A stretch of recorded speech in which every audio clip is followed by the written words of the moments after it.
Merdeka belajar wujud yang nyata. Raih mimpimu juga cita-cita. Generasi emas Indonesia. Profil pelajar Pancasila tanamkan di dalam dada. Profil pelajar Pancasila cerdas berkarakter itu kita.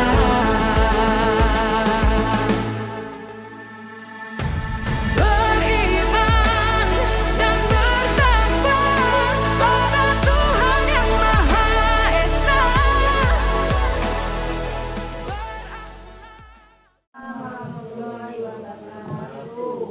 Selamat pagi, salam sejahtera bagi kita semua. Yang terhormat Ibu Kepala Sekolah SD Negeri 21 Gayun, yang saya hormati Bapak Ibu Guru beserta staf SD Negeri 21 Gayun.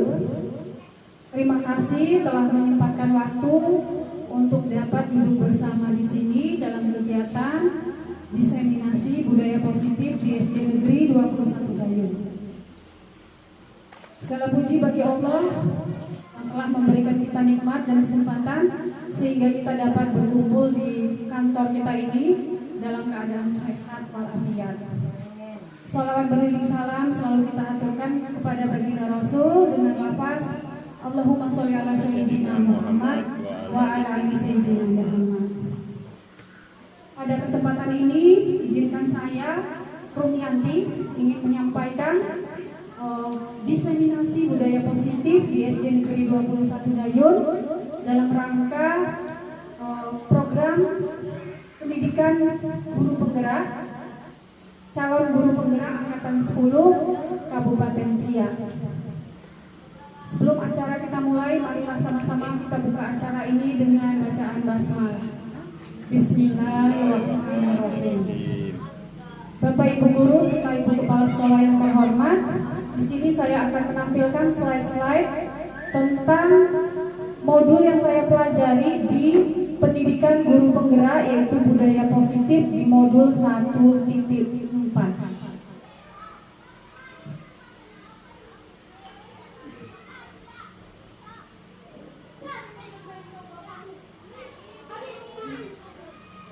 Ya, pendahuluan di sini mengapa saya membawakan diseminasi tentang budaya positif ini, karena Ki Hajar Dewantara mengumpamakan sekolah sebagai sebuah ladang tempat persemaian bibit.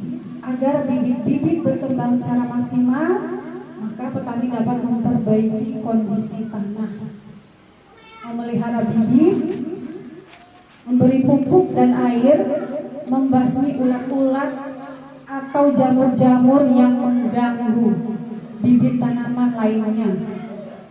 Dari uraian tersebut,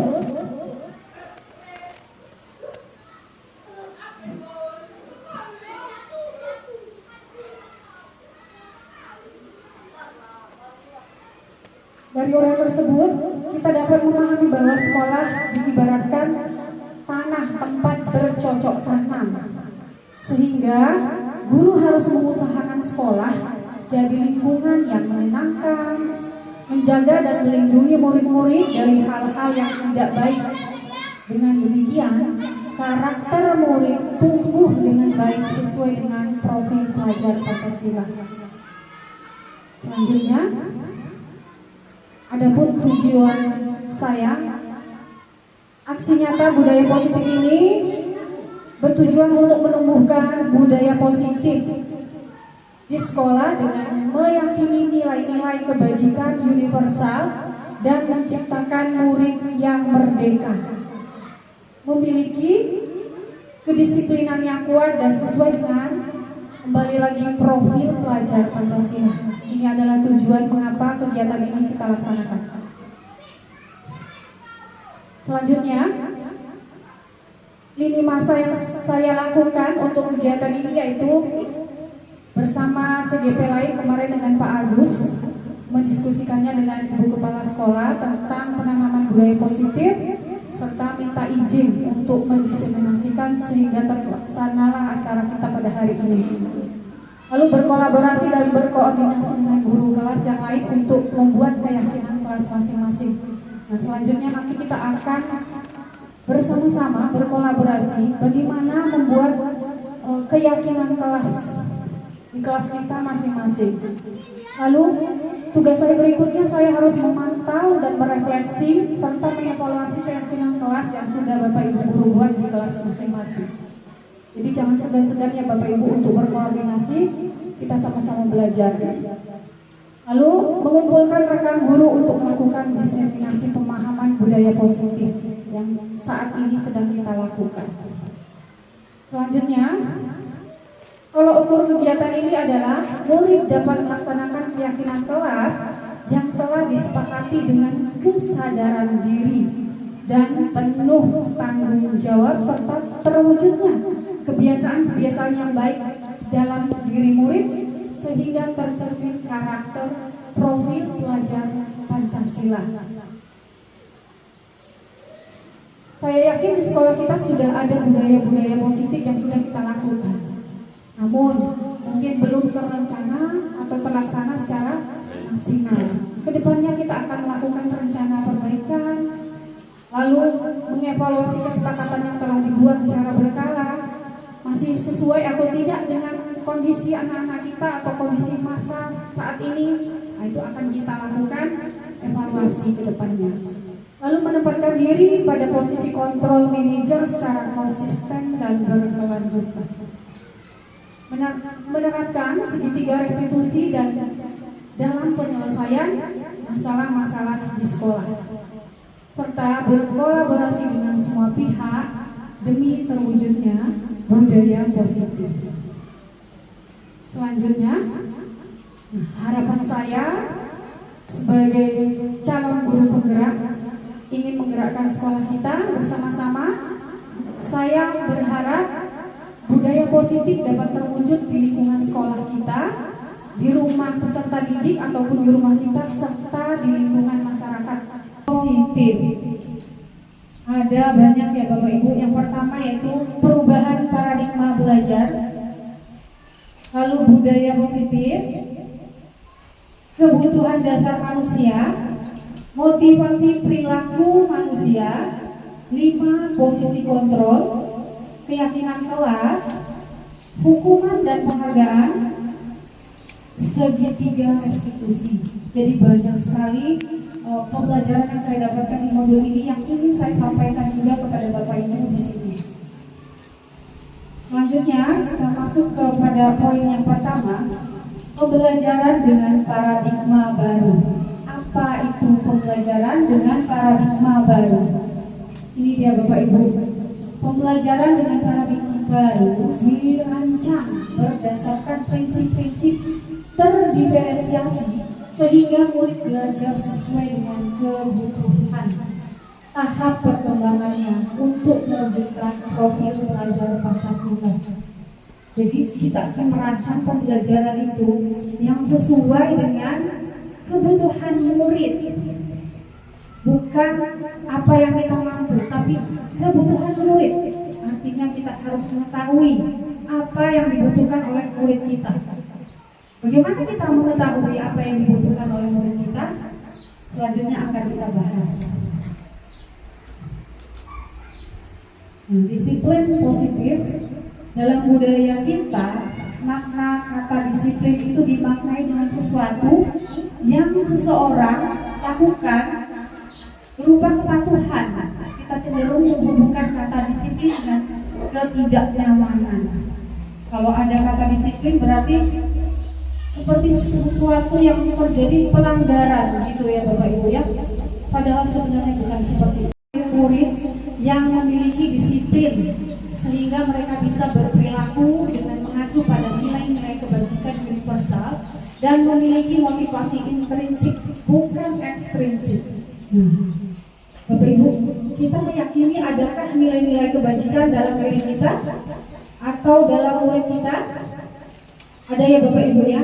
Nilai-nilai kebajikan ini yang diharapkan muncul dari dalam diri peserta didik kita, bukan karena dari orang lain, bukan dari faktor eksternalnya, ekstrinsiknya, tapi dari dalam diri murid itu sendiri. Dia menyadari bahwa ini baik untuk saya akan melakukannya tanpa paksaan. Itu yang diharapkannya Bapak Ibu. Selanjutnya, disiplin positif merupakan salah satu cara menerapkan disiplin yang bertujuan untuk menumbuhkan kesadaran serta memberdayakan murid untuk melakukan sesuatu tanpa imbalan, ancaman maupun hukuman. Ini yang saya sebut tadi, faktor intrinsik. Tanpa mengharapkan imbalan apapun, tanpa takut dihukum, atau tanpa takut ada ancaman. Muncul nilai kebajikan tersebut dari kesadaran dirinya sendiri. Kita lanjutkan. Nah, ini dia Bapak Ibu.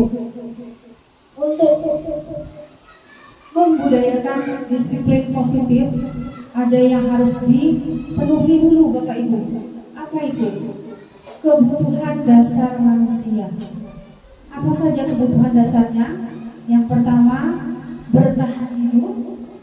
Yang kedua, kasih sayang dan rasa diterima, penguasaan, kebebasan, dan juga kesenangan. Nah, ini 5 kebutuhan dasar. Nah, pertanyaannya, apakah peserta didik kita sebelum belajar bersama kita 5 kebutuhan dasar ini sudah terpenuhi semuanya? Sudah? Sudah Bapak Ibu?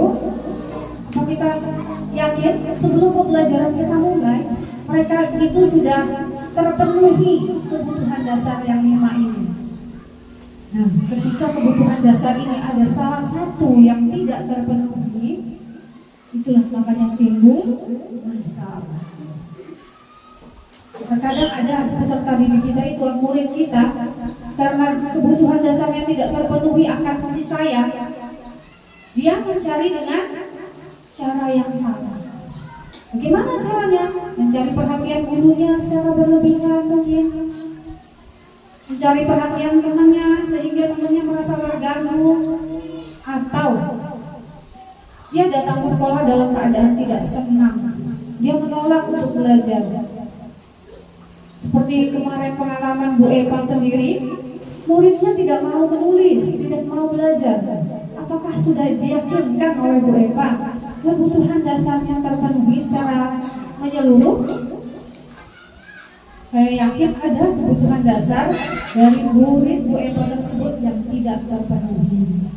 Nah, ini tugas kita sebagai seorang guru, menemukannya apa yang dibutuhkannya, agar dia mau belajar dengan kesadaran dirinya, bukan karena kita paksa, bukan karena kita hukum, bukan karena kita ancam. Motivasi untuk datang ke sekolah. Selanjutnya, kalau kita menanamkan konsekuensi, murid akan tinggal kelas saat jam istirahat untuk mengerjakan tugas yang tertinggal. Contoh nih, ada murid yang terlambat 15 menit.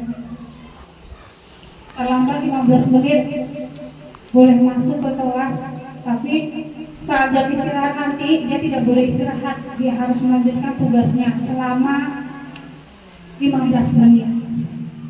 Ini konsekuensi dari tindakan yang dilakukannya. Guru tegas dan murid menghormati aturan. Ini sering kita lakukan Bapak Ibu, sering ya, karena di sekolah kita ada aturan sekolah. Contoh yang sering kita lakukan apa Bapak Ibu? Anak berpakaian tidak lengkap saat upacara bendera. Apa yang kita lakukan pada mereka? Ya, kita kasih konsekuensi, barisannya kita pisahkan. Ini ada efeknya ya Bapak Ibu ya. Gurunya tegas, kamu sudah melanggar aturan, kamu harus mengerjakan ini. Konsekuensi. Bagaimana dengan restitusi? Nah, ini yang terpentingnya Bapak Ibu ya. Restitusi, guru menanyakan keyakinan kelas, dirinya, dan membantu murid untuk menyelesaikan masalahnya. Guru terbuka menanyakan pertanyaan-pertanyaan yang fokus pada murid menghormati dirinya dan juga orang tua. Contohnya bagaimana Bapak Ibu? Nah, contohnya ini seperti ini. Kita ajukan pertanyaan yang menggugah keyakinan. Contohnya seperti apa? Anak yang datang terlambat ke sekolah. Kamu terlambat hari ini. Kenapa terlambat? Pasti ada alasannya. Kita tidak boleh langsung menghakimi. Kamu terlambat, langsung kutip sampah, membersihkan WC. Nah, itu hukuman ya Bapak Ibu ya. Tapi kita harus pastikan dulu kebutuhan apa yang tidak terpenuhi pada murid sehingga dia bisa datang terlambat. Kita tanyakan, apakah terlambat kamu ini baik sesuai dengan kesepakatan kelas kita? Murid kita bijak, dia tahu perbuatan yang boleh dilakukan dan tidak boleh dilakukan. Dia tahu, tapi tidak meyakininya di dalam dirinya sehingga dia tetap melanggar. Ya Bapak Ibu ya. Kita lanjutkan. Nah, di sini Bapak Ibu saya sudah menampilkan gambar-gambar. Silakan diperhatikan gambarnya Bapak Ibu. Saat ini berada di posisi manakah saya? Di penghukum, teman, pembuat rasa bersalah, pemantau atau manajer? Di mana kita Bapak Ibu? Di penghukumkah kita? Tadi sudah kita pelajari Bapak Ibu, penghukum itu membuat murid kita menjadi takut, menjadi malas belajar, tak mau datang ke sekolah, membuat rasa bersalah.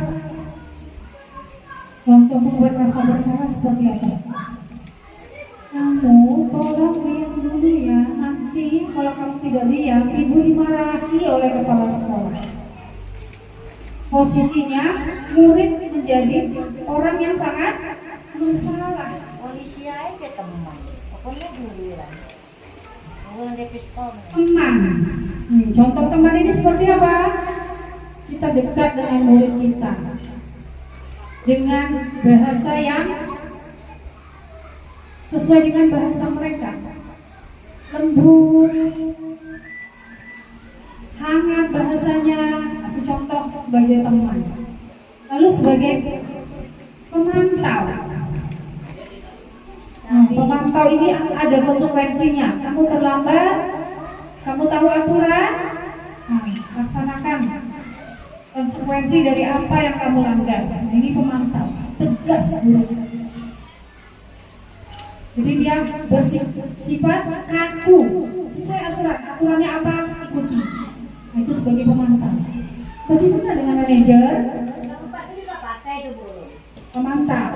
Itu pakai itu saling berkaitan ya kan? Berarti Bu Kepala Sekolah sepakat ya? harus bisa menyadari anak itu, dia harus tahu dia kesalahannya. Nah, cuman hukuman itu karena kan nggak boleh lagi sekarang nih. Ya, mana betul bisa? sekali Bu Kepala Sekolah. Lalu menghukum dengan sistem ranking. Ranking 1, ranking 2, ranking 3, kamu ranking berapa nak? Bagi yang tidak dapat ranking, bagaimana dia akan mengungkapkannya? Apakah dengan semangat? Kalau ranking 1, ranking 1 Bu, dengan bangga yang menyampaikan. Bagaimana dengan murid kita yang ranking terakhir? Karena kita sudah ranking, apakah akan dengan bangga menyatakan ranking terakhir Bu? Tentu akan membuat murid tersebut tertekan, menghukum secara tidak sadar gitu ya Bapak Ibu.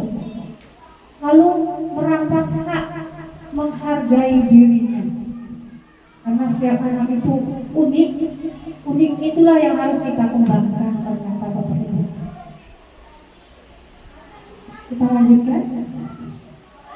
Ini dia hukuman dan penghargaan ternyata kurang tepat ya Bapak Ibu ya. Kita lanjutkan. Konsep diri dengan identitas sukses. Kalau tadi dengan identitas gagal, kali ini dengan identitas sukses. Apa yang sukses? Ini dia Bapak Ibu. Konsekuensinya dan restitusinya. Konsekuensinya penguatan jangka pendek, lalu perlu monitoring berkelanjutan, stimulus respon, murid menghormati peraturan, kehilangan waktu untuk merenungi kesalahan. Kalau untuk restitusi, murid bertanggung jawab atas perilakunya, fokus pada pemecahan masalah jangka panjang, murid lebih menghormati dirinya dan orang lain, teori kontrol atau kontrol diri, murid bersemangat untuk memperbaiki diri atau kesalahannya. Nah, dari kedua ini yang mana yang akan kita pakai Bapak Ibu? Yang konsekuensi atau restitusi? Yang kita pilih yang mana Bapak Ibu? Yang kita sepakati. Yang bagus restitusi. Sepakat ya Bapak Ibu ya. Kita sepakat bahwa murid bertanggung jawab atas perilakunya, fokus pada penyelesaian masalah, lalu murid lebih menghormati dirinya dan juga orang lain, murid bersemangat untuk memperbaiki diri. Kalau diperhatikan kalimat ini bagus semua ya Bapak Ibu ya. Kalau kita kolaborasi insya Allah akan kita ciptakan di sekolah kita ya Bapak Ibu. Kita lanjutkan. Konsep disiplin pendekatan restitusi. Nah, ini dia Bapak Ibu. Kita sepakati tadi ya. Ternyata kita sepakat sama-sama sebuah cara menanamkan disiplin positif pada murid. Apa itu restitusi? Restitusi adalah proses menciptakan kondisi bagi murid untuk memperbaiki kesalahannya, sehingga mereka bisa kembali pada kelompoknya, mereka dengan karakter yang lebih terkadang kita tidak sadari Bapak Ibu. Murid kita setelah mereka berbuat kesalahan, kita tidak lakukan restitusi. Coba, kalau ada anak dipanggil ke kantor dengan masalah, setelah keluar dari kantor kira-kira bagaimana perasaan mereka Bapak Ibu? Apakah diterima oleh teman-temannya di luar sana? Apakah tidak diejek atau dibully? Atau dia merasa takut untuk keluar dari kantor? Setelah dipanggil dia takut, malah bukan takut sama gurunya, tapi takut menghadapi teman-temannya di luar. Itu terjadi ya Bapak Ibu ya, terjadi pada murid kita. Nah disinilah tindakan kita, bagaimana kita menyelesaikan permasalahan murid kita dengan restitusi. Bagaimana mereka setelah menyelesaikan permasalahannya, tidak mungkin ya Bapak Ibu anak murid tidak ada yang bermasalah, pasti bermasalah. Tapi setelah masalah itu berlalu, mereka menjadi karakter yang lebih kuat, bukan karakter yang rendah diri. Ciri-cirinya apa Bapak Ibu? Ciri-ciri restitusi itu ya bukan menebus kesalahan, tetapi belajar dari kesalahannya. Nanti setelah dia melakukan kesalahan, dia akan belajar, oh ternyata apa yang saya lakukan itu salah. Siapa yang akan membimbing murid itu untuk menemukan itu Bapak Ibu? Tentu kita para gurunya ya Bapak Ibu. Kalau Bapak Ibu biasanya di kelas buat yang mana? Keyakinan kelas, atau kesepakatan kelas, atau peraturan kelas? Yang mana yang dibuat Bapak Ibu? Kesepakatan. Nah, nanti kita akan belajar. Kalau sudah kesepakatan berarti itu sudah tepat Bapak Ibu. Nanti kita lihat poin-poinnya ya. Bagaimana membuat keyakinan kelas yang baik. Selanjutnya, mengapa kita memiliki peraturan tentang penggunaan helm pada saat mengendarai kendaraan roda 2 atau motor? Kira-kira kenapa Pak Arman kita harus pakai helm saat naik motor? Kenapa Pak? Kalau menurut saya Bu, Ya. karena kita berkendara di jalan raya itu bukan kita saja yang menggunakan kendaraan. Jadi untuk mengantisipasi kita di jalan, untuk menjaga keselamatan kita. Karena musibah itu bisa terjadi kapan saja. Berarti Karena untuk keselamatan ya iya, Pak hari Arman? apes tidak ada di kalender Bu. Hari apes tak ada di kalender kata Pak Arman. Sepakat Pak Idris. Jadi katanya kenapa kita harus pakai helmnya? Karena mau selamat gitu. Mengapa kita memiliki peraturan menjaga kebersihan setiap saat? Kenapa kira-kira begini? Kok kita di rumah Bu Nila pasti ada peraturan, kita harus menjaga kebersihan. Pertama tentu tentang kesehatan Bu. Biar sehat ya Bu ya. Nanti kalau rapi Rapi, bersih, indah dipandang. Itu kata Bu Nila. Sepakat ya Bapak Ibu yang lain ya. Iya, mengapa kita berhelm? Karena biar selamat kata Pak Arman. Kata Bu Nila biar enak, indah dipandang. Sama-sama kita sepakat bahwa kita yakini bahwa berkendara dengan berhelm itu kita akan selamat. Maka nilai kebajikan yang kita ambil apa? Selamatan, kebersihan, enak dipandang. Jadi begitu juga dengan keyakinan kelas Bapak Ibu. Jadi harus muncul dari nilai-nilai kebajikan yang kita yakini. Bukan karena takut ditilang ya Pak Idris ya. Bukan ya Pak Arman ya? Bukan. Bukan. Kalau takut ditilang berarti itu belum ada nilai kebajikan dalam dirinya tentang keselamatan. Kalau masih takut ditilang kan makanya harus pakai helm. Dan juga di sana Pak Arman bilang bukan hanya kita yang berkendara di jalan raya, ada orang lain juga. Berarti selain kita berharap kita selamat, kita juga mengharapkan orang lain selamat. Itu nilai kebajikan yang kita yakini. Nah, inilah yang harus kita tanamkan dalam diri peserta didik kita melalui kesepakatan keyakinan kelas. Lanjutnya Bapak Ibu, bagaimana pembentukan keyakinan kelas? Nah, begini langkah-langkahnya. Kalau tadi Bapak Ibu sudah melakukan kesepakatan kelas, apakah coba diperhatikan sudah sesuaikah langkah-langkah yang Ibu Bapak lakukan dalam pembentukan keyakinan kelas? Berdiskusi dulu dengan murid tentang peraturan, merumuskan peraturan menjadi keyakinan kelas. Bagaimana caranya? Ini dia Bapak Ibu. Keyakinan kelas lebih abstrak dari peraturan. Berupa pernyataan universal. Apa itu pernyataan universal? Pernyataan universal itu adalah nilai kebajikan yang diyakini secara umum oleh banyak orang. Bukan hanya diri kita, tapi secara umum, secara luas. Selanjutnya, dibuat dalam bentuk positif. Bagaimana itu dalam bentuk positif kira-kira? Kita tidak menggunakan kata negatif. Contohnya, dilarang membuang sampah. Dilarang itu kata negatif atau tidak Bapak Ibu? Negatif ya. Dilarang membawa HP. Itu negatif atau positif? Dilarang, negatif. Nah, kata-kata yang seperti itu sebaiknya tidak ditulis dalam pembuatan keyakinan kelas. Itu cocoknya diatur peraturan ya, dilarang. Nah, kita akan mulai dengan bentuk positifnya. Contoh, dilarang membuang sampah sembarangan. Kita ubah kalimatnya menjadi lebih abstrak dan kita buat menjadi lebih abstrak dan positif. Contohnya apa kita rubah? Ya Bu Fitri coba. Contohnya Bu, kita jangan menggunakan kata jangan lagi. Bisa kita ganti dengan buanglah sampah pada tempatnya.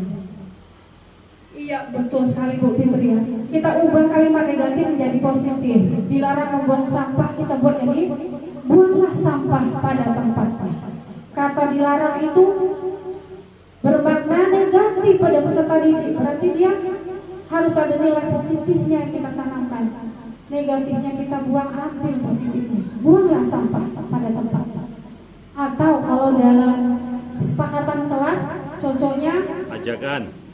ya Pak, Kalimat ajakan. kalimat ajakan. Ayo kita buang sampah di tempat. Dibuat kalimat-kalimat ajakan ya Pak, boleh buat poster gitu ya. Tapi kalau untuk di keyakinan kelas, kalimatnya mungkin kita bisa cocokkan. Sepakat menjaga kebersihan. Sepakatannya menjaga kebersihan. Kesepakatan. Kita lanjutkan, menempelkan keyakinan kelas yang telah disepakati. Sudah ditempel Bapak Ibu? Sudah ya. Nanti kalau masih ada menggunakan kalimat-kalimat negatifnya, nanti kita perbaiki. membaharui sama-sama. Kita lanjutkan.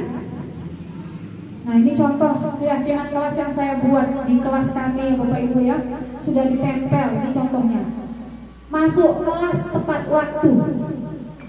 Kalau dia aturan bunyi peraturan, dilarang terlambat.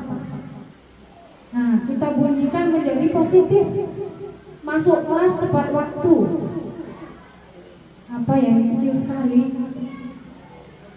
Menghargai guru dan teman, itu bunyi kalimat kesepakatan kelasnya. Menjaga kebersihan kelas dan sekolah. Berbicara yang baik dan sopan. Tertib saat proses pembelajaran. Sakit atau izin memberi kabar. Adakah Bapak Ibu temukan kalimat negatif di sana? Tidak ya Bapak Ibu ya. Ini contohnya. Dan aturan kelas itu jangan terlalu banyak. Sedikit aja.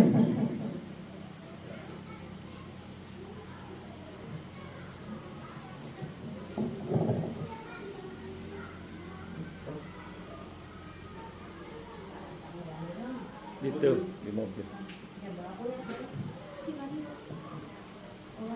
Ya, kita lanjutkan ya Bapak Ibu ya, sedikit lagi. Nah, ini dia segitiga restitusi. Apa itu segitiga restitusi?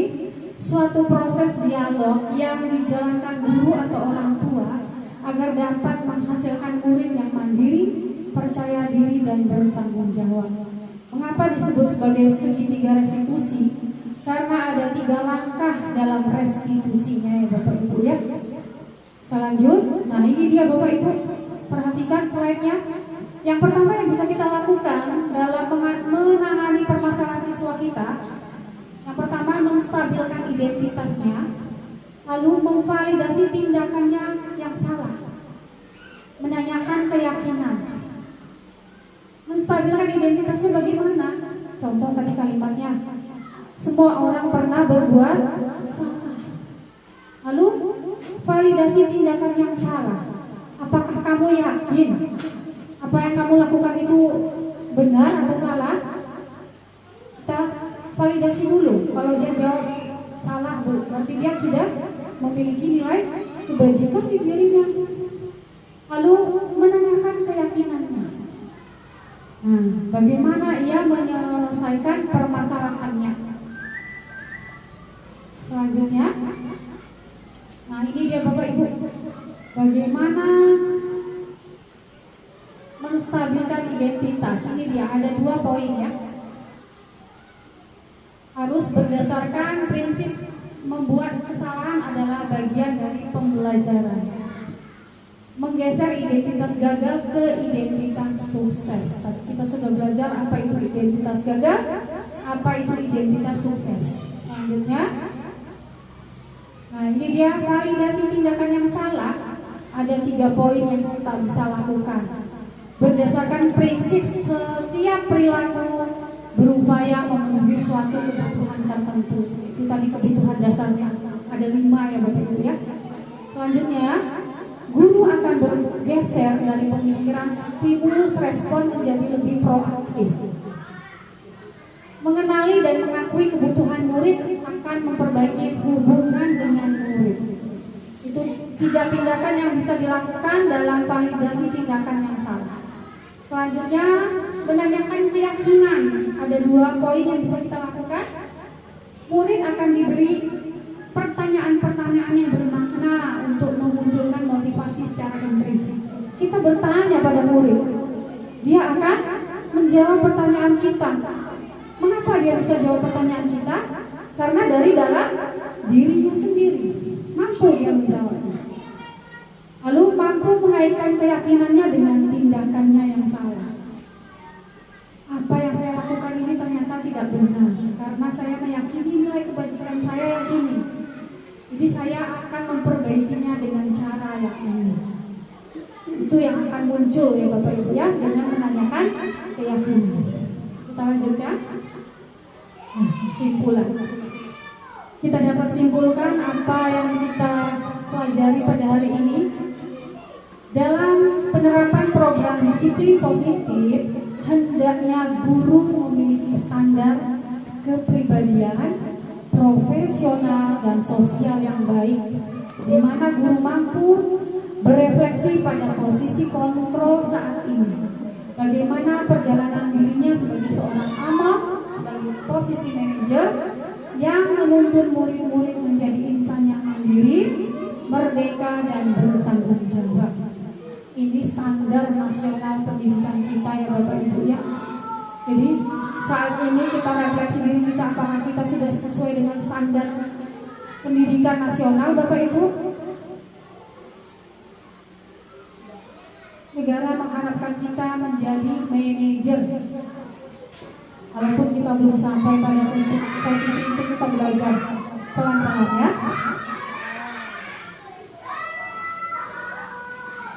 Terima kasih, semoga sesi belajar hari ini bermanfaat sehingga kita dapat mewujudkan peserta didik atau murid kita yang profil pelajar Pancasila.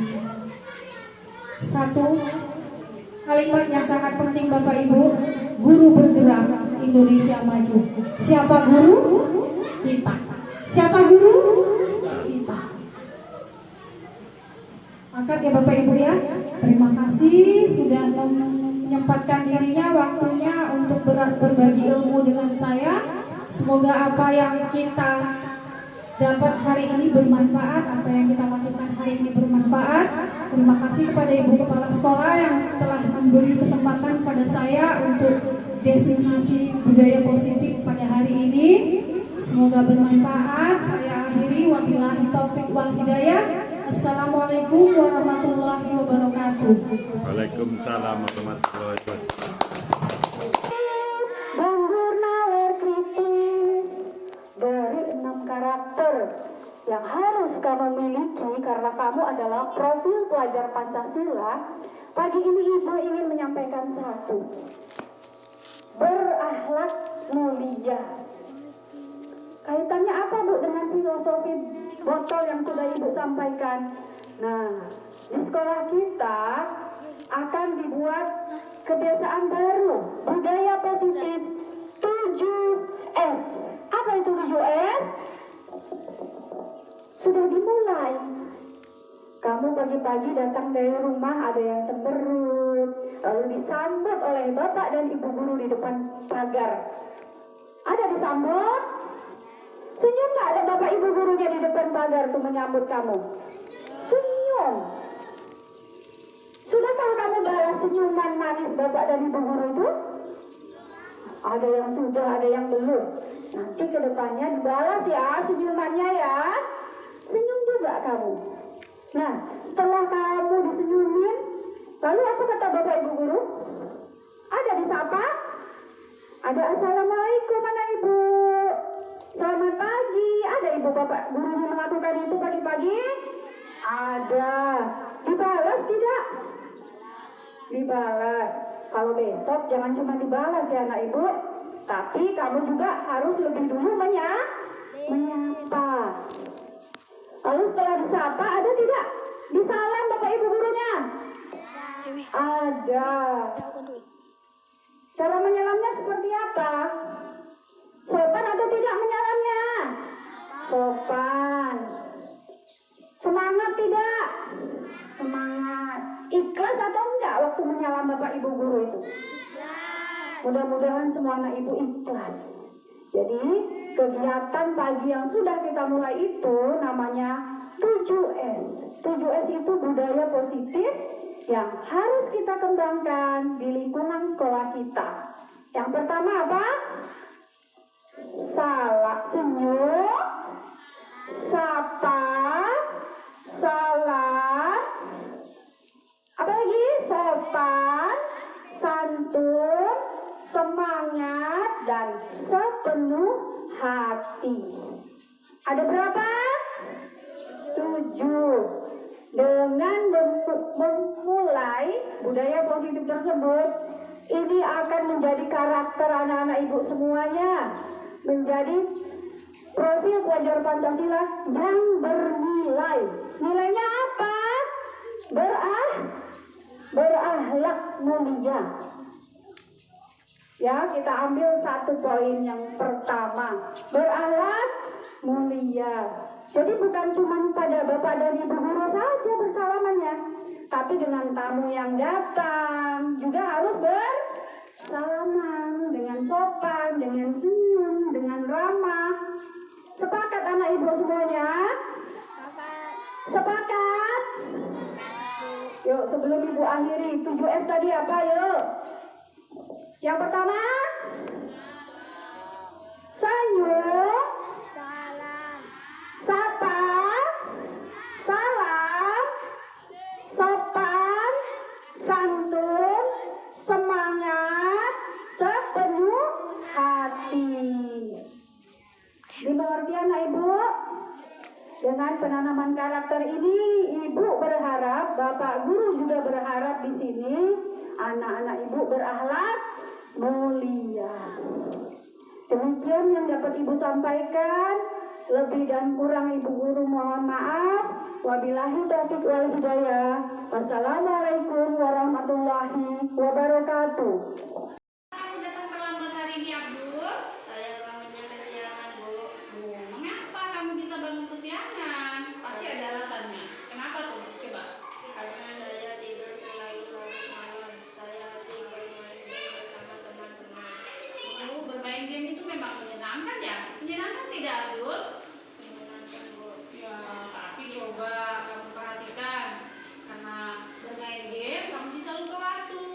Nah, sekarang coba kamu lihat akibat dari kamu bermain game hingga larut malam. Kira-kira tindakan kamu sesuai tidak dengan keyakinan kelas kita? Tidak sesuai, Bu. Coba. Saya melanggar. Saya tidak disiplin. Kamu tidak disiplin. Nah, kamu tahu bahwa kamu tidak disiplin. Kira-kira menurut kamu disiplin waktu itu penting atau tidak? Penting, Bu. Bagus, kamu tahu itu penting. Kira-kira tindakan apa yang akan kamu lakukan untuk kedepannya? Saya akan bangun tidur lebih awal agar bisa bangun cepat. Dan saya akan bermain game di akhir pekan saja. Wah, bagus sekali ide kamu ya. Jadi bermain game boleh-boleh saja, tapi kita harus atur waktu. Bagus, tindakan apa lagi yang bisa kamu lakukan coba? Saya akan memasang alarm dan minta dibangunkan ibu. Oke, ketika ibu membangunkan, kamu harus segera bangun ya. Iya, Bu. Oke, kalau kamu sudah memperbaiki, kamu akan menjadi siswa seperti apa nanti ke depannya? Saya akan menjadi lebih mandiri dan disiplin, Bu. Oke, terima kasih Abdul, kamu sudah berusaha untuk lebih disiplin ya. Sekarang Abdul boleh istirahat. Terima kasih, Bu. Ya. Kamu tahu kenapa ibu panggil ke sini? Tidak tahu, Bu. Nah, tadi ibu dapat laporan dari ketua kelas kamu. Katanya kamu ribut ya di sini ya. Iya, Bu. Saya tahu tadi buku PR saya diambil lalu dicontek jawaban saya, Bu. Oh begitu, rupanya ya wajar sih kamu marah.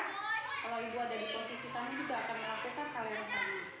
Lalu apa yang kamu lakukan tadi dengan Tia? Saya marah-marah lalu saya tarik buku PR saya jadi koyak, Bu. Saya jadi tambah marah, Bu. Saya minta ganti buku PR saya.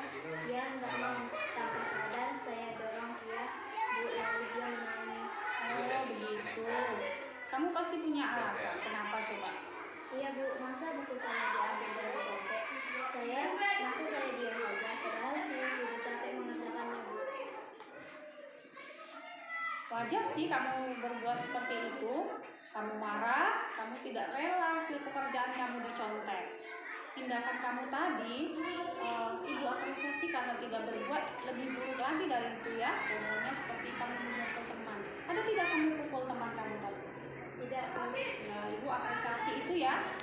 Coba pikirkan tindakan kamu marah-marah dan mendorong temanmu sesuai tidak dengan keyakinan kelas kita. Tidak, Bu. Menurut kamu, keyakinan kelas mana yang sudah kamu langgar? Saling menghormati teman dan tidak membuat kegaduhan, Bu. Ya betul, menurut kamu saling menghormati teman itu penting atau tidak? Penting, Bu. Baik, kalau begitu, kira-kira keyakinan kelas apa yang akan kamu lakukan pada saat kamu marah? Harus sabar, Bu, dan tidak bertindak sendiri dan merugikan orang lain. Kamu bersedia memperbaiki semua ini? Saya akan melaporkan dari guru atau guru. Nanti kalau kamu ada masalah, kamu akan melapor pada guru piket atau guru kelas kamu ya. Jangan bertindak sendiri ya. Oke. Ya, tindakan kamu itu sudah tepat. Jadi kita harus perhatikan juga, jangan terlalu mampu mengendalikan emosi. Oke, terima kasih ya sudah mau berusaha memperbaiki diri kamu. Sekarang kamu boleh kembali ke kelas ya. Terima kasih guru. Ya, Assalamualaikum, perkenalkan nama saya Abdul. Saya siswa kelas 5 SDN 21 Dayun. Saya merasa senang karena ketika tadi saya datang terlambat tidak dihukum. Namun saya diajak memperbaiki kesalahan saya agar saya lebih bisa mengatur waktu saya. Terima kasih Bu Rumi. Perkenalkan, nama saya Tessa Jelita, saya dari SDN 21 Dayun. Saya merasa senang ketika saya bertengkar dengan teman saya tidak langsung dihukum. Namun saya diajari untuk mengendalikan emosi saya. Kedepannya saya harus lebih sabar.